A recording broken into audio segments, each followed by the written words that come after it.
Right? Good morning! At ito tayo ngayon sa another topic natin about under principles of communication, which is the amplitude modulation or natawag na AM. Previously, nahapyawan naman natin to sa chapter 1 o sa introduction about amplitude modulation or modulation. Then this time, didiscuss natin yung concept, principle about amplitude modulation. But first, discuss muli natin yung modulation is the process of changing, okay, changing one or more properties of the carrier in proportion with the information signal. Take note na yung term natin na first process, kaya modulation yung process na yon. Then changing one or more properties. Okay, depende yan, nahapyawan na natin sa introduction yon na yung properties na to ay can be amplitude,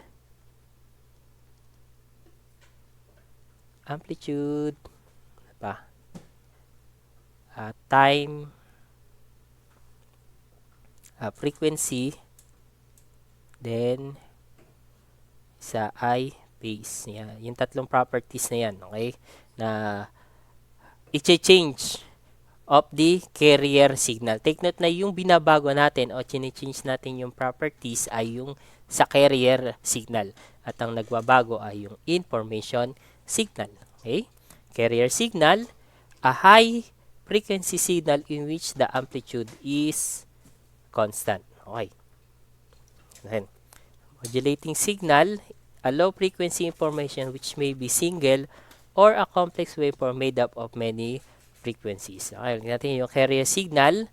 Okay, talis, single lang yan. Okay. Single frequency lang yan.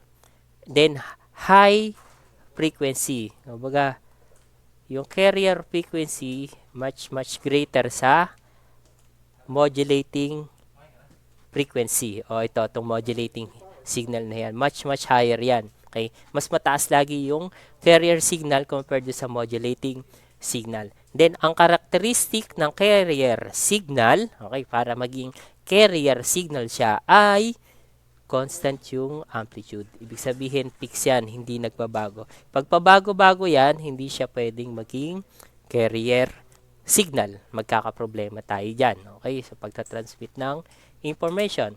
Then, yung modulating signal is low frequency information. Kaya ito nga, yung carrier signal much higher compared to modulating signal. At yung modulating signal na yan, okay, tulad na binas natin, ito rin yung information signal. Okay, information signal or baseband signal. Okay, na-discuss na natin to sa chapter 1. Okay, which is can be single or a complex of waveform. Example, itong voice natin, okay, complex yan. Maraming frequency na po-produce. Hindi isa lang yan. Pero pwede naman na single lang yan o isang tone lang yan. Okay? Then, again, yung example, pag sa AM station, okay, ang mga sample ng carrier signal dyan, okay, yung 774, yan, AM. Yan yung isa sa madalas pakinggan namin ng aking ama, ng aking ina, yan, sa AM station, 774. Yan yung carrier signal. At yung modulating signal dyan, okay, yun yung voice ng DJ o ng announcer. Okay. Yan. Yan yung boses na. Kaya yun yung pinaka-boss, yung modulating signal. Okay. Sa FM naman, okay, madalas kung nakikinig kayo sa 97.9, yan yung modulating, yan yung carrier signal. Okay. Ito in megahertz. Sa AM na FM naman yung mga station doon, okay, station ng TV, yun yung mga modulating carrier signal. Okay? Importance of modulation. Bakit nga ba kailangan natin ng modulation? First is reduce the height of antenna. Okay? Without modulation, ang height ng antenna ay sobrang haba. Okay, paano natin nasabi? Example, ang voice frequency, okay, yung voice natin, frequency, is nasa, pina natin na 3 kHz. Okay, 3 kHz. Kung halimbawa mula dito sa BSU, para makarating sa Robinson, sisigaw ka, 'di ba? Kailangan sigaw na sigaw. Para umabot yung boses mo hanggang sa Robinson ay una, kailangan ng kumpletong katahimikan. Tahimik lang ang paligid. Tahimik. Pangalawa, walang barrier, walang nakaharang. Pangatlo, sisigaw ka ng malakas. At yun ay, take note, possible na umabot hanggang Robinson. Kaya kung yan lang yung voice mo, yung normal. Hey, sabihin na natin na gagamitin mo to sa magiging electronic communication na pero walang modulation na mangyayari. Possible naman yon, po pwede yon. Okay? Walang modulation na nangyari. Example, yung sa trompa. Okay, yung trompa. Ano yung trompa? Yung mga malalaki. Pag yung may mga nagbebenta ng kamote, bili na kayo ng kamote. Okay lang yung bitbit nun, yung trompa lang yon. Okay? Napalakas lang siya ng konti, pero walang modulation na nangyari doon.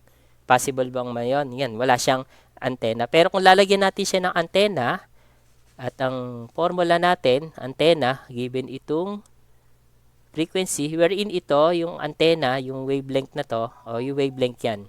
Okay? Yan sabihin natin yung length ng antena. Okay? Para makuha yan ay speed of light, ay S na lang natin, divided by frequency. Okay? Ano ba yung speed of light? 3 times 10 to the 8 meter per second. Then, divide natin sa 3 kilohertz. Therefore, yung wavelength ay nasa 100,000 meters. Okay? Ganyan kahaba. Ay, sir, bakit height? Reduce the height of antenna, but hindi reduce the length of antenna. Bakit height? Kasi originally, yung mga ginamit na antenna for electronic communication, okay, lalo na yung sa mga station, patayo yan. Okay, yan yung mga ground. Kung may mga makikita kayo sa saan bang lugar yon? Sa Bukawi, yan, sa FEBC, meron dong antena. Yung mga merong parang alarm ring pa ganyan. Ayan. Ganyan. Okay, gaying ang tawag yan, suporta. Tapos merong antena yung tuwid yan ah. Ayan. Antena yan. Yung mataas na yun, antena yun. Kaya height of antenna. Patayo kasi siya. Kaya yun yung mga una. Kaya reduce the height of antenna. Which is kung 3 kHz yung frequency gagamitin mo, walang modulation, 100,000 meters yung taas niya. Okay? Pero kung gagamit ka ng modulation technique, which is mas mataas yung frequency gagamitin mo, yung carrier, sabihin na natin na 3 megahertz. Okay? 3 megahertz, same pa rin 3 times to the 8 meter. Ang magiging height na lang ng antenna mo ay 100 meters. Okay? Mas mababa. Okay? Itong 100 meters na to, okay, pwede pa yan i-divide sa 4. Same din naman ito. Okay. Ito na yung pinaka maiksing antena na kung saan pwedeng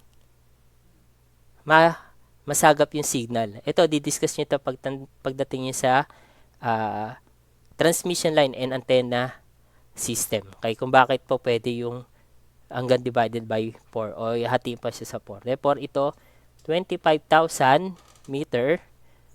Ito naman ay 25 meter na lang. Mas maiksi. Kaya yun yung advantage ng paggamit ng modulation. Reduce the height of antenna. Yun nga mga nasa cellphone eh. Diba? Palibasa in gigahertz yan. Okay? In gigahertz yan. Kaya mas maliliit pa yung mga antenna dito. Okay? Halos hindi na nakita. Pero yung antenna niya nakapalupot yan sa loob. Okay? Kapaikot yan. Loob. Then avoid mixing of signals. Yan na may another advantage. Okay? Pag sinabi natin na mixing yung magka-sama-sama. Example, sa AM, di ba? Okay, sa AM receiver, maraming istasyon yan. Okay, di ba? Maraming istasyon yan. Ang tendency, kung iisa lang yung carrier signal ng bawat station, ay magkakaroon ngayon ng interference lahat yan at hindi malinaw yung masasagap mong istasyon. Kaya, may iwasan yung pag-mix ng signal o yung mismong nare-receive mo. Kaya, yun yung advantage. Ayun nga, kung halimbawang may kausap ka doon sa Robinson at kayo nandito sa BSU, ay A to BSU to Robinson, marami kayo nandito sa BSU at marami din nakikipag-usap papuntang Robinson, mano-mano, ano tendency, sabay-sabay mo kayo sumigaw, okay?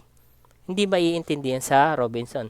Kahit na ang language mo ay Chinese, ito Japanese, ito naman ay Korean, hindi pa rin maiintindihan niya kasi naglalabo-labo na yung signal. Kaya, importance ng modulation. Then, increase the range of communication. Nga, kitang-kita naman na example natin sa Robinson BSU, hanggang doon lang. Pero kung gagamit ka ng antenna, example dito, ay mas malayo na re-receive mo. Ang natatransmit mo na signal, which is na-experience naman natin. Okay? Yan ay dahil sa modulation. Allows multiplexing of signal. Yung say multiplexing of signal, example, multiple siya. May signal 1, signal 2, signal 3, signal 4. Iba't iba siya. Then, papasok sa tinatawag natin na multiplexer. Yan, multiplexer. Tendency niya, paglabas dito ay isang signal na lang siya. One transmission na lang yan. Ito, 4 yung transmission, pero pagdating dito ay isa na lang yan. Dahil yun sa multiplexer. Of course, ito, iba't ibang carrier frequency yung ginagamit, papunta sa to. Then, pag-pass through sa multiplexer, isang transmission medium na lang siya, pero maraming signal o information yung nandun. Yung multiplexer. Allows adjustment in the bandwidth. Okay? Depende do sa antenna mo, okay? Sa modulation technique, pwede mong mapaliit o mapalaki yung bandwidth na gagamitin mo. Example, mas malaki yung bandwidth ng FM compare sa AM. Yan. Then, improves quality of reception. Of course, na-avoid mo yung signal, mas malayo yung nararating ng signal mo, okay? Mas maganda yung reception. Yan yung importance ng modulation. Kaya, ang unang-una naman talaga na-develop is amplitude modulation. Kaya, dito natin diniscuss yung importance of modulation. Okay?